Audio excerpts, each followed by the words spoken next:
Hello, can you hear me okay? Sound good? Sound great. Okay, thank you.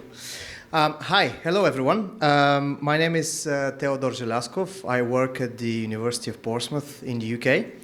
And today I will be talking to you about employment opportunities in the UK for students from Greece, as well as the University of Portsmouth itself, the facilities, the accommodation, and the scholarships that we offer.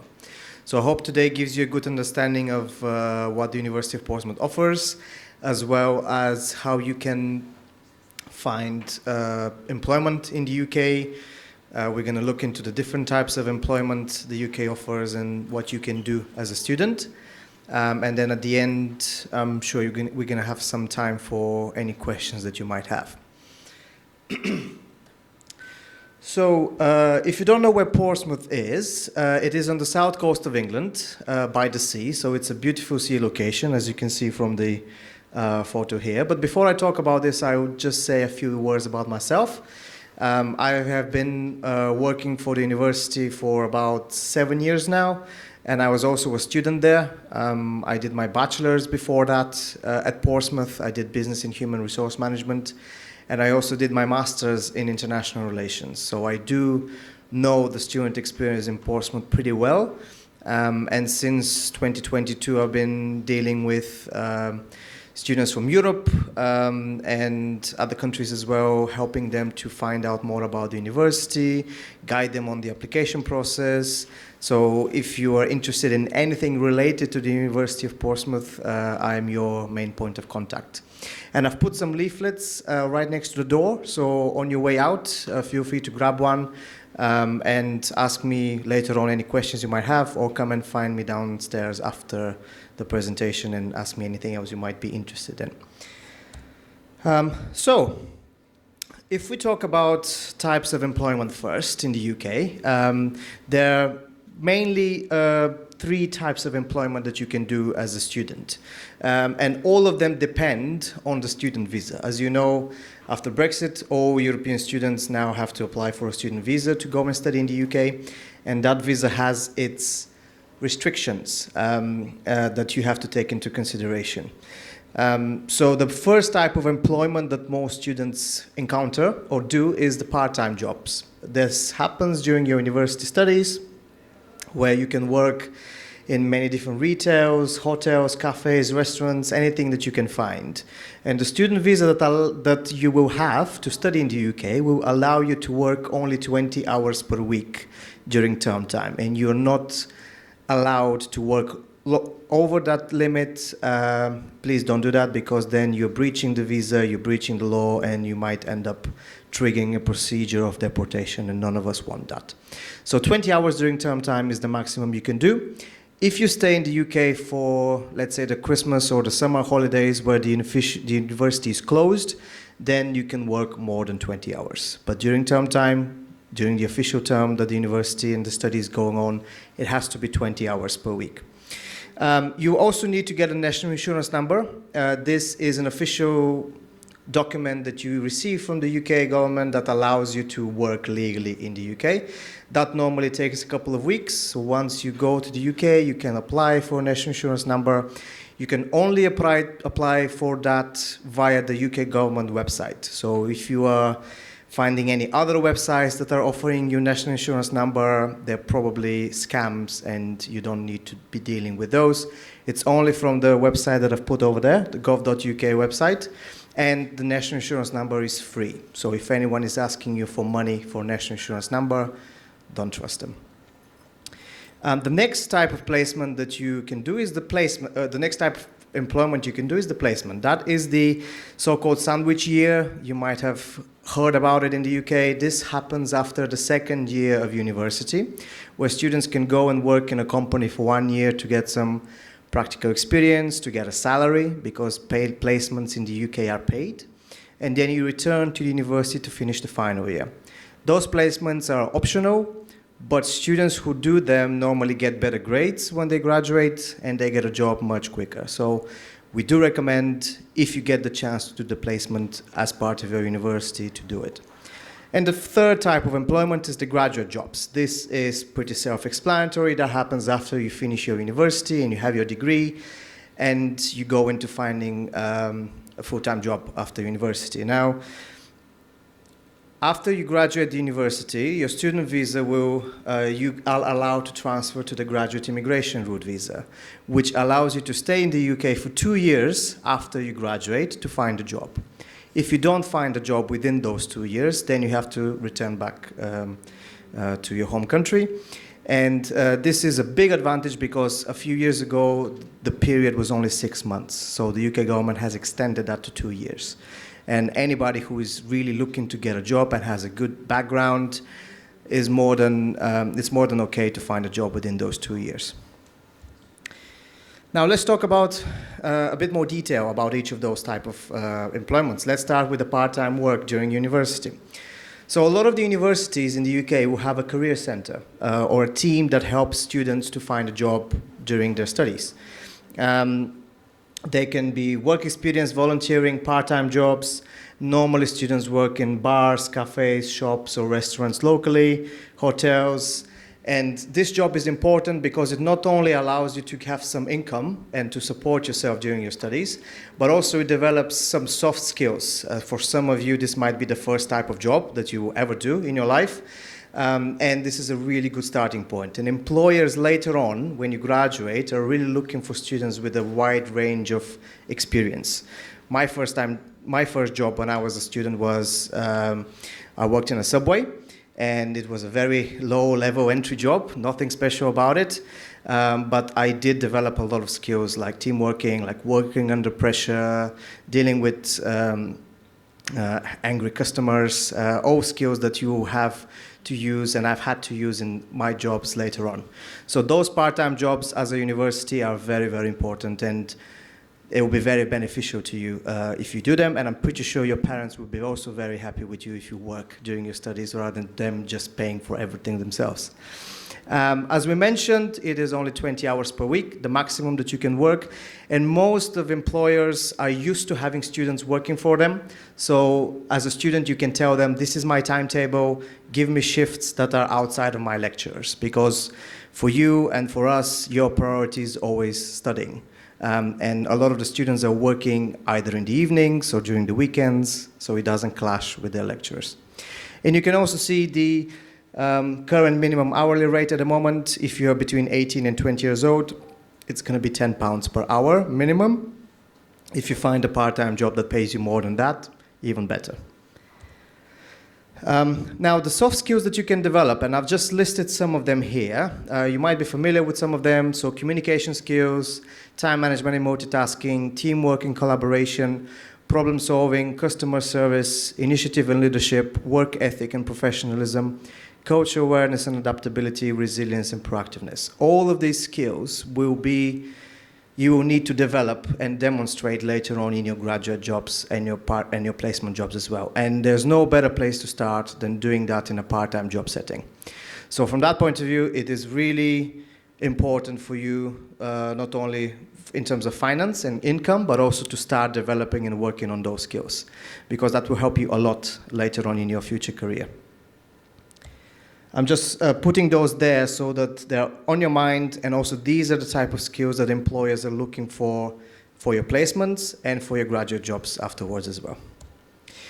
Now, in terms of the placement, or the so-called sandwich year, they normally take place after the second year of your degree. So you've had 2 years at university. The first year normally is all about getting your head around the university, getting used to the UK education system, finding friends, getting used to the culture. And the second year, in most of your courses, you will have subjects that will be helping you in terms of and preparing you for your placement application. So you'll be talking to students who are just returning from their placements. Each of the faculty has a placement office. This is a team that helps students only to find placements. So you have a lot of dedicated support in the UK universities to help you with that. After the second year, you would apply, or during your second year, you would apply for a placement, and then at the start of the third year, technically you are going to work in this company or organization for 1 year. It can be in the UK, it can be outside of the UK, anywhere you find it, But just be aware that if it's in the UK, it is very likely that it will be paid for, so you get a good salary for that 1 year. If it's outside of the UK, there's no guarantee because it depends on the country and the company that you're going for. So that's why most students tend to stay in the UK and do their placement that way. This creates a lot of connections, a lot of networking opportunities for you with people in the industry, and gives you a good idea of what it is to be working in the industry of what you're studying. I mentioned earlier the students who do placements normally get better grades because they understand the theory and the knowledge better because they have been working for 1 year. And also they find a job quicker because once you finish your placement, it's very likely that the company will say, we like you very much, go back to university, finish your degree, and if you want a job with us, you have it. So that is the ideal situation where you have a job offer even before graduating from your final year. That's why we do recommend the placements, that's why we focus on them, and that's why we prepare the students a lot for those placement opportunities. Normally the recruitment process for those placements includes a CV, includes an interview, and also an assessment center, which might be something that you're experiencing for the first time. That normally is a whole day. You go to the company, you spend a whole day doing different tasks and different activities with other candidates, so your competition. And that is a really good way for the company to understand what type of person you are, how you deal, how you work with a team, and all those soft skills that I talked about earlier, how well you have developed them so far. And also it gives you a competitive advantage at the job market after you graduate. Once you go for a full-time job, and you say, I've done a year placement in this company and I've learned this, I've led on these projects and I've developed experience and expertise in these areas, it will be very difficult for anyone who hasn't done a placement to beat you for the job. So it gives you a really good advantage. And also working after graduation, which is the ultimate goal of going to university, is getting a job after you finish. As I mentioned, a lot of the universities will have a career center. University of Portsmouth has that as well. You can look into CVs, application advice, and also interview practice. At Portsmouth, we allow our students to do interview practice with our career center as many times as you want for whichever level they need, for part-time, for placement, and for full-time jobs. And you can use those career consulting services at Portsmouth for 5 years after you graduate for free. You don't have to pay anything for that. All of this is part of your university experience, and our dedication to you as students and as a university that we will do everything we can to equip you and to make you competitive at the job market. This is something that we profoundly believe in. The Career Center also offers an online resource with 16 billion graduate jobs, recruitment and placement fairs, so events just like this one, but instead of universities, we would invite employers and companies to come and talk to our students. And also we have information on the graduate immigration route visa, which I mentioned earlier. Now I'm going to talk a little bit about Portsmouth, but I don't know what's happened there with the text, so thankfully I know what the text is. So Portsmouth is located on the south coast of England, as you can see, by the beach. As I mentioned earlier, it is surrounded by water, so it's a beautiful location. It is 1 hour and 20 minutes away from London with the train, so it's quite easy to get from Portsmouth to Gatwick, to London, to the rest of the airports and fly back home or anywhere else. It is very well connected to the rest of the UK, so it is not a place where you have to travel hours and hours to get to London or to get to any of the other big cities. From that point of view, it's very well connected also to the rest of Europe. It's very close to France. A lot of our students like to take the ferry, go across to France, have a cup of coffee, and then come back. Or do different trips, so it's very easy to either take the Eurostar, train, or anything else that you might want to do. So it's a very well-connected place. Portsmouth itself has about 200,000 population, so it is not a small village or a small town, and at the same time it is not a big megapolis like London or Manchester. So it's perfect for students who still want a good university experience with lots of friends and lots of people, but at the same time want to save on costs and money and time traveling around. Now, a lot of universities are talking about different rankings, different statistics, different areas, and yes, they are important, but for me, the most important is the topic of this presentation, is how good is the university in making students employable and getting a job. And we have 94% of our graduates working within 6 months of graduation. So the university is very good at preparing students to get a job. So all the others, like we have a TEF Gold, which is a rating on teaching excellence, how good is our teaching procedures. We have 5% QS rating, top 30 for student satisfaction. But for me, as I mentioned again, that one there is the most important one, because you want to be sure that the university you're going to will prepare you to get a job afterwards. And these are the main pillars of that employment preparation. All our courses are based on practical learning. All of the facilities that we have will help students to create simulated environments, to practice what they're learning every day. And also the career center that I mentioned is there to help students to find a job and prepare them for those applications. Now, same thing has happened on this slide. I don't know why. But I wanted to give you a more visual idea of what Portsmouth looks like and get you thinking about the location of things. So this is a map of the city. So it's surrounded by the water. That square that you see on the left-hand side is where the accommodation, the campus, and the city center is located. So it's a very compact area. And from one end of that square to the other is about 10-15 minutes walking distance. So students save a lot of time and money by living in the city center, and they just walk for 5 minutes from the accommodation to the university lectures, and also a lot of the places which are offering part-time jobs are in that area as well. And when I was a student there, I really loved the fact that I didn't have to travel for hours, get 2 buses and a metro to get from one place to another. I could just walk or cycle within a few minutes. Now, the private accommodation is in that kind of bottom area.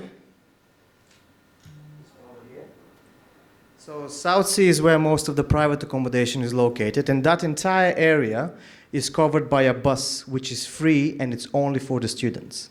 This is a bus that the university runs, and that makes life even easier and much more cheaper, because in the UK, if you've ever been there, one of the most expensive things is transportation, is getting to places and getting around.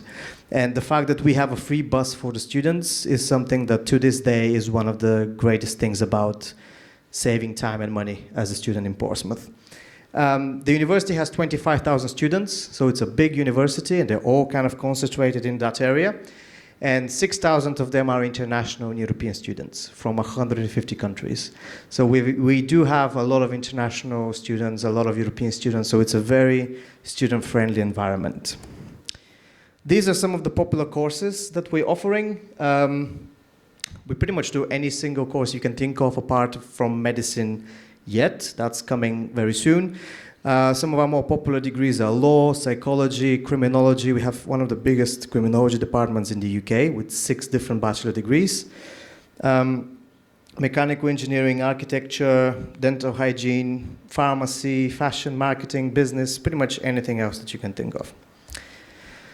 Now, in terms of experiences, you're not only going to be studying there for 3 years, but you can also do the placement, which I already mentioned. You can also do a connected degree. This is something unique to Portsmouth, where if you didn't manage to find a placement after the 2nd year, but you still want to do it, after you graduate, we allow you to do that as well. So you have that option whether to do the placement after the 2nd year or after the 3rd year. You can also go and study abroad for a year or for 1 term as part of your degree. And something that a lot of students are missing out on is learning a new language. No matter what course you're studying, you can decide to study a language on the side. And we are currently offering Spanish, German, French, Italian, Japanese, Arabic, and Mandarin. So any one of those languages, you don't need to have any previous knowledge. You can sign up and study that from the beginning as well. Now, the most important question, how much is it? So in terms of the tuition fees, as you probably know, most of the universities in the UK after Brexit are charging about 18 to 20,000 pounds per year, which is a lot of money. Portsmouth is one of the very, very, very few universities who have an EU scholarship for students from the EU, EEA, and Switzerland, which means that your fees at Portsmouth, if you are from one of those countries or areas, will be £9,500, which is the same as what UK students are paying. And that scholarship is automatic. It is based on your passport. It is not based on your grades. And all you need to do to receive the scholarship is to have a passport from one of those areas that I mentioned. The scholarship is available for the entire course, so not only for the first year, but for year 1, year 2, and year 3. And as I mentioned, it is automatically applied to you. And this is something that you will find probably in only 2 or 3 other universities in the UK. The scholarship is currently confirmed for September 25, and we've had it since 2020, so this is going to be our 5th year. And we are currently looking into extending that for another 3 years. So if you're looking to start this September, the scholarship is confirmed. If you're looking to start in after 2025, it is 95% likely that we will extend it, and we will have a decision on this within the next couple of months. So you've got my contact details on the leaflets over there if you want to grab it and send me an email to remind me. Once we have the confirmation, I will inform you. And as part of that, there is a £3,500 deposit that you need to pay, but this is way ahead in the process after you've submitted your final grades, after we've said, yes, they are enough, and after you're certain this is the place for you, the last thing to do would be to pay the deposit. And you will see that all UK universities these days are asking for deposits from all students who are not from the UK. So it doesn't matter if it's EU or not, everyone has to pay a deposit. And if you're doing a master's, the master's courses are also eligible for the European scholarship. Normally the master's courses are about £19,000-20,000, but with the EU scholarship that brings it down to this range of between £9,000 and £12,000 as well. And if you want to go on a placement that we talked about, you only pay 10% of the tuition fee, not the whole fee. Now, something that I thought might be of interest to some of you, we do have a lot of societies on campus because we have so many different nationalities, and we do have a Greek and Cypriot society. So students from Greece and Cyprus, they get together, they do different events, they do different parties, but most importantly, they do help new students to get used to the city, show them around, show them where the important places are. So it is a really good community for you to engage and to get involved with. They have this Instagram account over here if you want to follow them or ask them questions about the place. Do you like it? Do you not like it? Tell me about what's good about Portsmouth, what's bad about Portsmouth.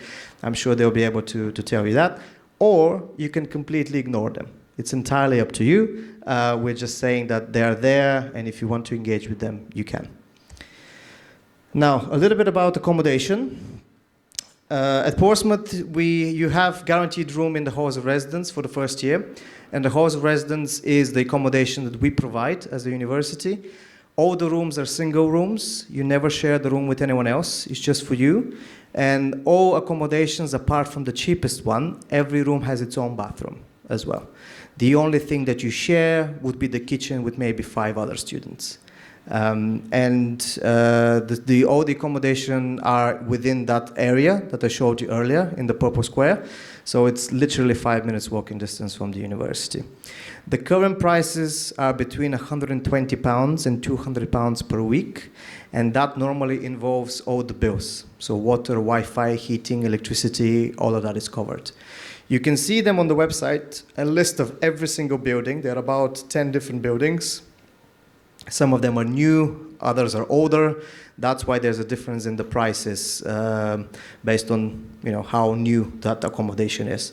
There is also private accommodation available throughout the city if you don't want to live in an accommodation from the first year. There are lots of houses and lots of landlords that are giving out their properties to students. The expectation is that you will stay, and we recommend that you stay at our accommodation for the first year because you have reception, you have people who can help you with if you need anything, and then after the first year, the expectation is that you would move out in a private accommodation with maybe 2 or 3 of your friends and live in a house together. Again, every student has their own room, but you're dealing with the landlord directly, not via the university. And believe me, after 1 year at university accommodation, you would want to move out and live somewhere more quiet, more private, not living with 200 students in the same building. And a little bit about the entry requirements, which is also the last slide of my presentation. If you're doing the Apollitarian, we're looking for a minimum of 17 or 17.5. This may vary depending on what course you're applying to. So I'm just giving this as an estimate. An English language certificate, normally we're looking for the IELTS or the Cambridge Advanced exam. So if it's IELTS, it will be 6.0 overall with 5.5 in each component. And if it's the Cambridge Advanced, it will be 169 overall with 162 in each component. That is the B2 level. You also have to write a motivational letter or a personal statement which talks about why you want to study this particular course, any extracurricular activities you're doing in school, any sports, any music, anything like that. Talk about it in the personal statement because it is your opportunity to show the university who you are. We can see how good you are from the grades, but we also want to know what you bring to the table, what type of character you are, what type of person you are. And the letter is the best option to do that. You also will have to get a reference letter from one of your teachers. It can be any teacher. It doesn't have to be the English teacher. And also, as I mentioned, once all of this is approved, probably somewhere towards the summer, will be the deposit that you're going to have to pay to secure your place. So this is the end of the presentation. I've got my email over there, so feel free to take a photo of that or write it down somewhere and get in touch with me later on. I've got some leaflets over there at the end as well, which you can also help yourself to. I'm also downstairs at the table, so if you want to come and talk to me afterwards, feel free to do so. And are there any questions that I can answer? I think we have a couple of minutes left. Yes?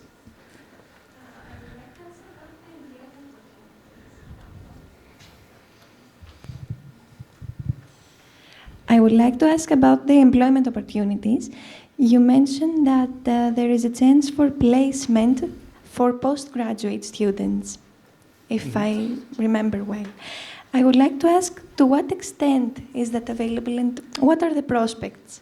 So the placement for postgraduate students is slightly more different. It depends on which course you're doing, because some courses allow that, others don't. Normally, postgraduate students, because they already have a bachelor's degree and because they now have a master's, they prefer to go straight into work. So they don't go through the placement process.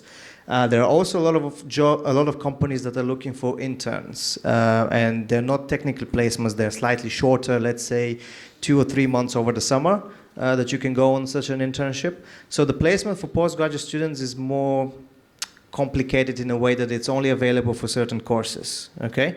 But you may be also thinking about the connected degrees that I talked about, because the connected degree is still for a bachelor's program, but you do the placement after you finish your bachelor degree. So you do the 3 years of bachelor's and then you do the placement after that. And this is for students who have not been able to get a placement after the 2nd year, but they still want to do it.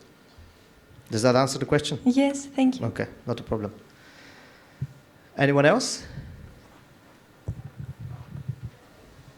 It doesn't look like it. Okay. Well, thank you very much for your time. Thank you for listening. I hope this was useful for you.